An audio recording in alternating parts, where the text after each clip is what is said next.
ભરૂચ જિલ્લામાં મહાત્મા જ્યોતિરાવ ફૂલેની જન્મજયંતિ નિમિત્તે શ્રદ્ધા અને સન્માન સાથે ઉજવણી કરવામાં આવી હતી।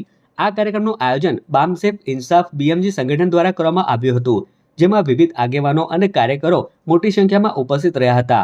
કાર્યક્રમ દરમિયાન બામસેફના પૂર્વ રાષ્ટ્રીય અધ્યક્ષ બહેચર રાઠોડ, બામસેફ ગુજરાતના મહાસચિવ શાંતિલાલ રાઠોડ, બામસેફ ભરૂચ પ્રમુખ મનીષ પરમાર, ઇન્સાફ સંગઠનના રાષ્ટ્રીય સચિવ મોહન પરમાર તથા ઇન્સાફ ભરૂચના પ્રમુખ અશોક મકવાણા સહિતના આગેવાનો ઉપસ્થિત રહ્યા હતા।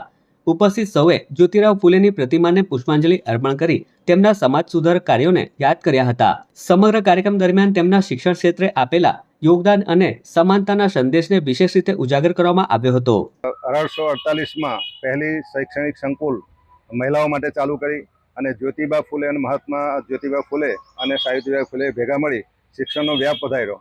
સુધર સમાજને શિક્ષણ મળતું નહોતું, એને મહત્ત્વ આપી સુધર સમાજને ભણાવવાનું કાર્ય એમણે કર્યું અને આજે ભારત દેશમાં આપણે જે પણ મહિલાઓ ઉચ્ચ સ્થાને છે, રાષ્ટ્રપતિ હોય, કલેક્ટર હોય, ડીએસપી હોય, મુખ્યમંત્રી હોય કે કોઈ પણ ક્ષેત્રમાં હોય, એ જ્યોતિરાવ ફૂલેને આભારી છે અને જ્યોતિરાવ ફૂલેના ઋણને આપણે ભૂલવું ના જોઈએ। જ્યોતિરાવ ફૂલેના ઋણને અદા કરવા માટે ભારત દેશમાં આજે શાન બાનથી એમની જન્મજયંતિ ઉજવવામાં આવી રહી છે। તે નિમિત્તે આજે ભરૂચ જિલ્લામાં પણ આ ઉત્સવ ઉજવવામાં આવી રહ્યો છે।